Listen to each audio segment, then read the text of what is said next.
Hey everyone, what's up? This is kind of why I moved so far away from. Well, I haven't moved too far away from boxing, but I can only follow a set number of guys today. I can't follow the sport like I used to. It was a lot more engaging when I could watch guys like Juan Manuel Marquez, and you had all these other options. You know, when boxing was thriving back in the day. Excuse me.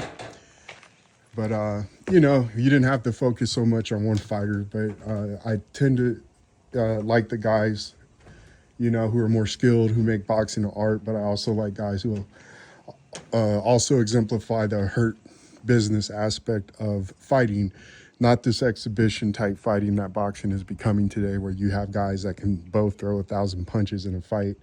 You know what I'm saying? And there's no knockdowns or knockouts. Whatever else. I knew he's another guy I do like to watch as well. Usyk, whatever, but I never really come out and talk about these guys.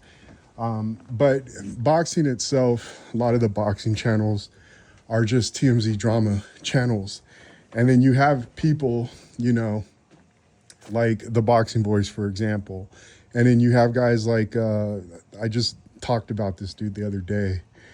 He was talking about Manifestation, or I forgot his name. I could care less right now. But you have these guys, they're entertaining, whatever else, but it's kind of an effeminate type of boxing show. And it thrives off of drama and things like that. And Bomac did an interview with the Boxing Voice the other day. Bomac was pretty much led into an ambush. Now, Ness, he's had issues with fighters in the past. Boxing Ego back in the day, a lot of you probably don't know this, but he tried to talk to Errol Spence ringside. I forgot when this occurred, but Errol Spence had problems with Ness, and he mistaked Boxing Ego for Ness, And there's a lot of things going on with Ness. He's allegedly an informant. As far as I can tell, it's true. It's not a rumor, but I haven't looked into it, so I can't say for sure. But I've always noticed how much of guys like that have always rubbed me the wrong way. And his boxing channel, he typically will bandwagon on whoever's popular, whether it's Canelo, whatever else.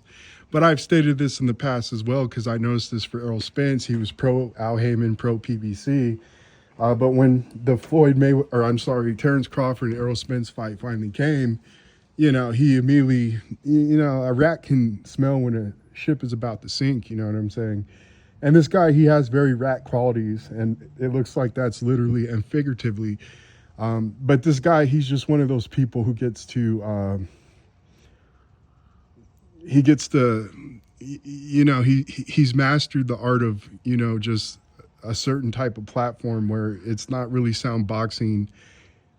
It's more of a TMZ drama type show. And Bomac definitely walked into a trap.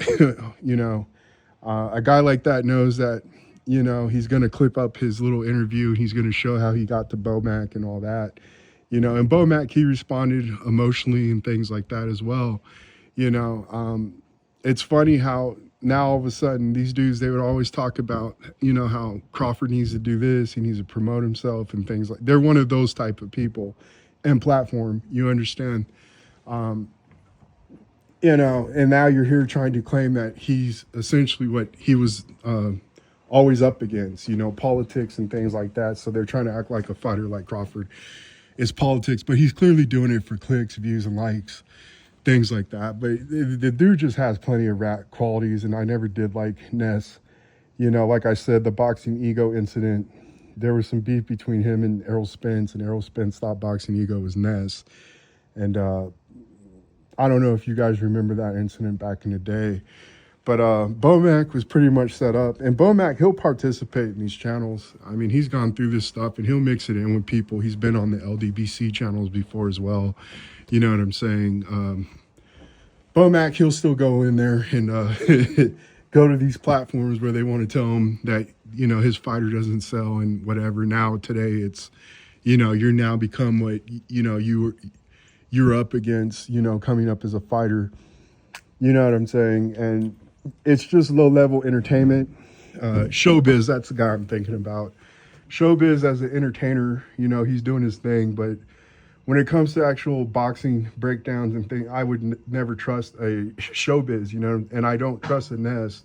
Again, this dude, when Errol Spence and Crawford finally fought, again, a rat knows specifically when the ship's going to sink, and he knew that Crawford was going to win. So it showed me that the whole time he's just doing whatever is popular, you know, in the moment, to state the type of boxing points, you know, that people were wanting affirmed and wanting to hear more so than, you know, telling it how it is and telling the truth, you know.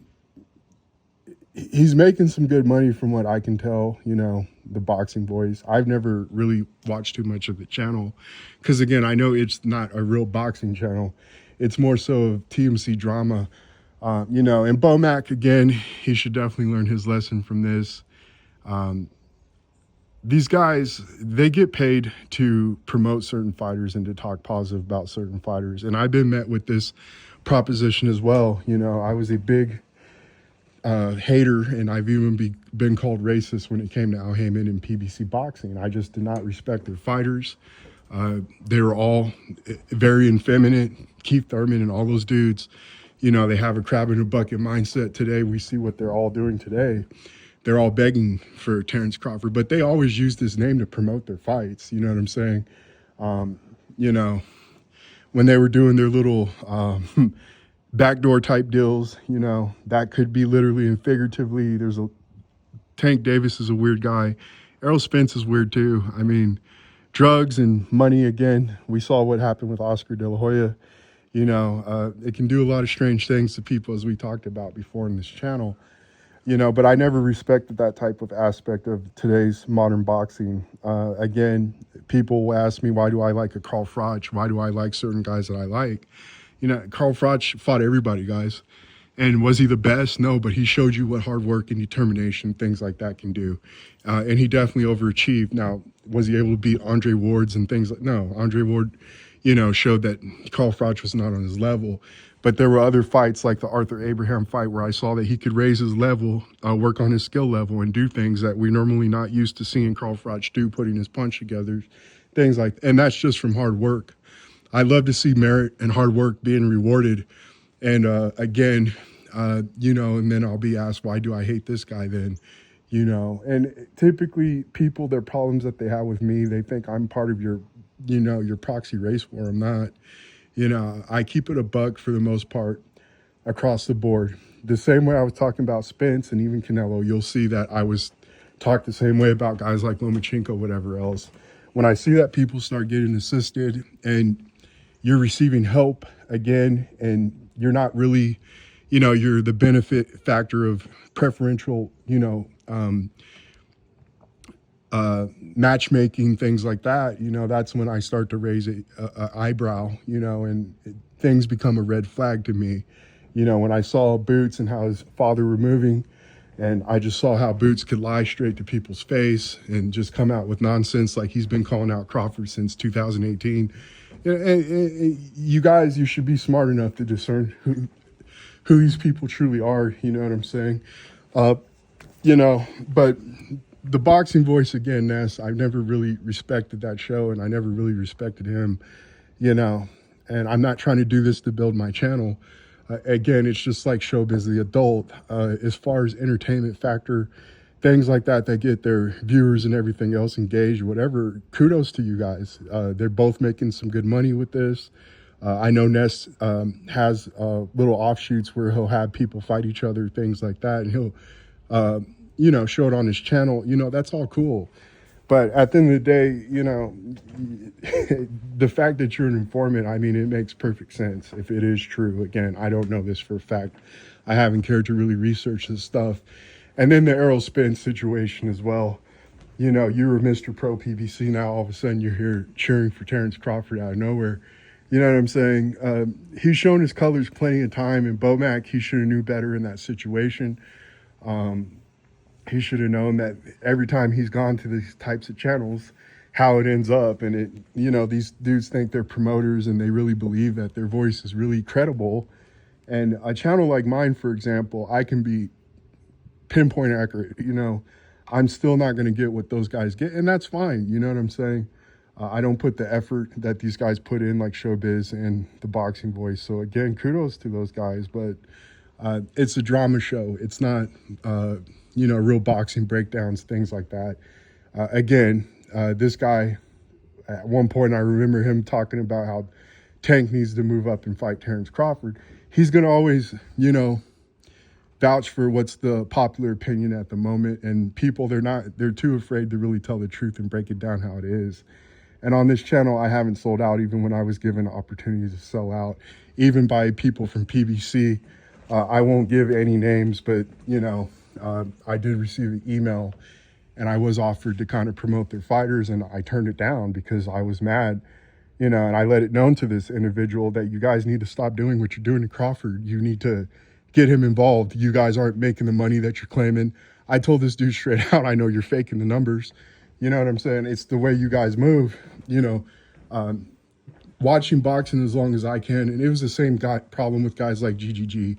It wasn't necessarily that they really wanted GGG to fight bigger, tougher names. It really came down to the money a lot of the times. I can fight this guy, we don't have to pay him that much. It takes off from the overhead. You know what I'm saying? And plus, there is a risk that our fighter could get exposed, and that would hurt our brand as well. Why hurt a bad thing? Why, try to fix something that isn't broke? A lot of times it's really just business in the sport of boxing as well. It's not so much that guys are afraid, but, when you see a consistent pattern of guys not wanting to fight tougher, stiffer competition, and they're trying to blackball certain fighters out of the sport. I know people tend to think that a GGG was ducked, but he wasn't. There are plenty of guys, DeGal, all kinds of people that wanted to fight him. He never ended up fighting those guys. You know what I'm saying? But at the same token as well, when you're trying to fake it till you make it, and you're trying to fake that your fighter's a star and things like this, a lot of times it also comes down to the money, is what I'm trying to point out to people. But, and we've already mentioned, or I've already mentioned, this process. I told you guys the Canelo fight was going to be easy. I told you the Spence fights and those types of fights were going to be easy. Actually, Madrimov and Mean Machine are going to be tougher fights than a lot of people that were, again, disagreeing with my viewpoint, when it came to calling out these fights. But again, Bomac should have saw that one a mile away. You know what I'm saying? I'm pretty sure Eddie Hearn, he's helped out guys like Blue Blood Sports, kind of up their platform, things like that. You saw Blue Blood start going to Matchroom, the zone type fights, covering them and things like that. He's a hustler too. I can't hate on guys that put in that work, even a Blue Blood Sports, but I don't think Blue Blood knows too much about boxing. He's just a guy who, again, provides entertainment platform.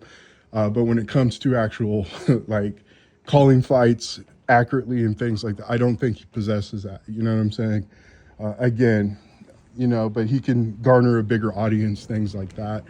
But Bomac, again, these people, they're just like, media is affirmation media today. They pay these people, like the Mike Compagers and everybody else, they pay for their affirmation of their fighters and the type of narratives that they want pushed out there. You saw LDBC go heavy with Spence, whatever else, and some of them admitted that they were getting paid money to have these guys on their channel, things like that, promote them. And you can't really trust too many sources today. You know what I'm saying? Everyone's bought and paid for today, and I would have a selling price myself. It's just the ones that were offered to me I didn't really care much for, you know what I'm saying? And I'm a busy man as well, pretty much work 6 days a week, things like that. So I really don't have time to make YouTube a full-time endeavor, to try to make some money or whatever else. And I'm not going to sell out for the most part. But, it's all about the drama. It gives you more clicks, views, and likes, and it goes to show you that even when you have Hornswoggle type qualities, kind of like Ness, those people, they're still, you got to give some kind of credit to where it's due. You know, it worked, and a lot of people that are still frustrated with Crawford today, as I've always stated on this channel, you know, the most offensive thing that's even more offensive than racism is if you're the truth. It don't matter what color, you know, these people's races are.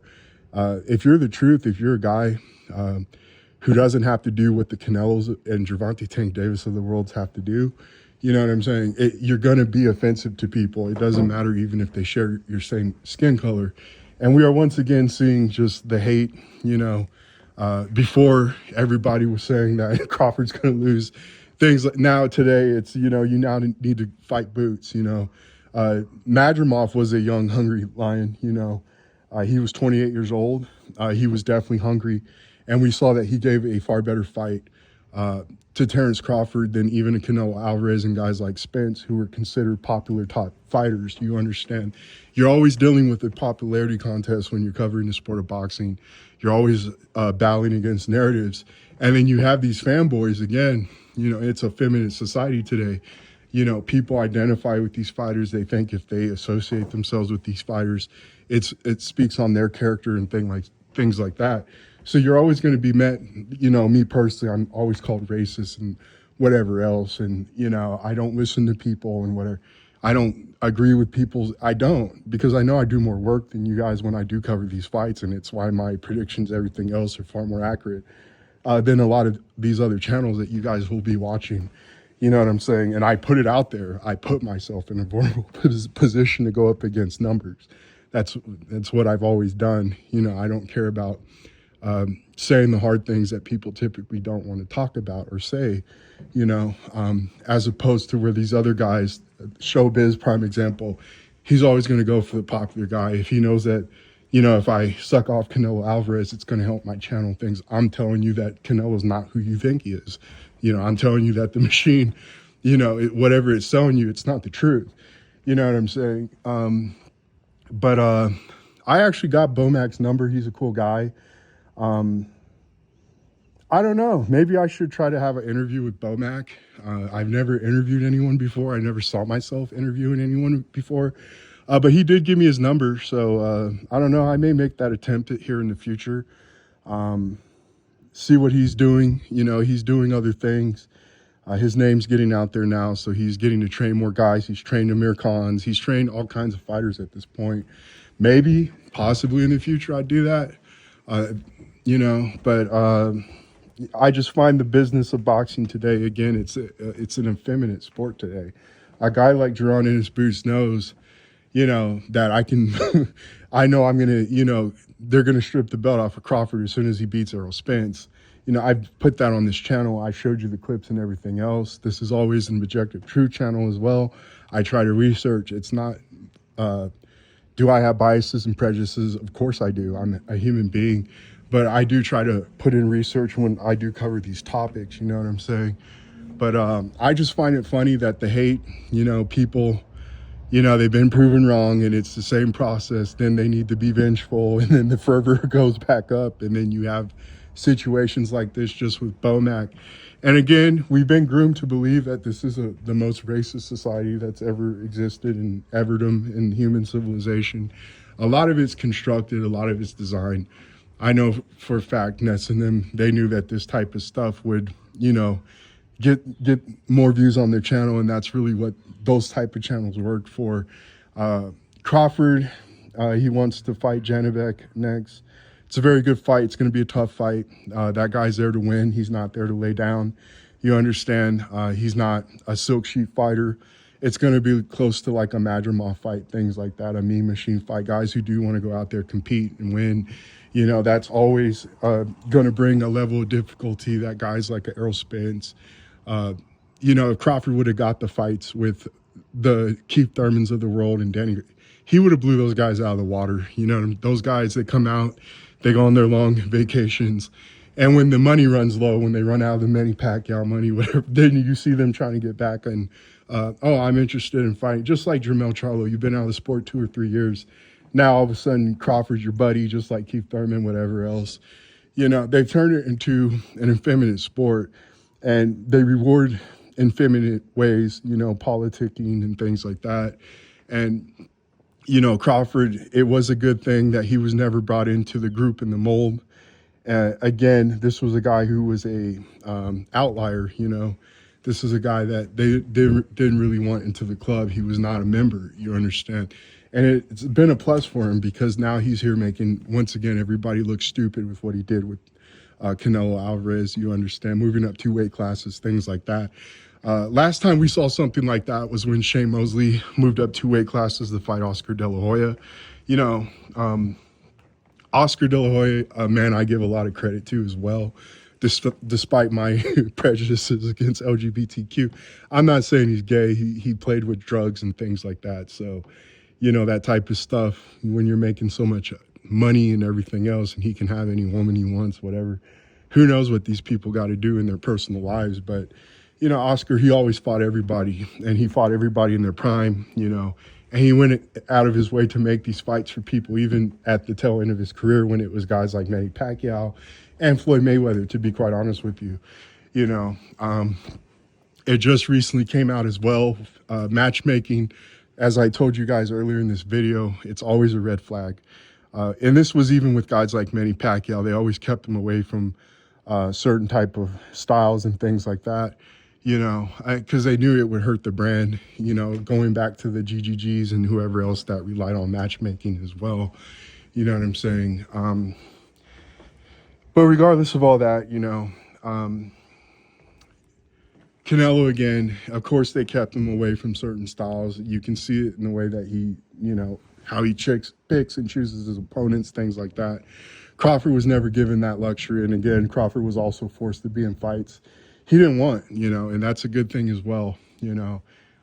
Not being spoiled, not being pampered, and getting to do what you want. Eventually, it does take its toll on you. You know, it's going to make you dull. You're not going to be as sharp, and you're not going to be as hungry and things like that.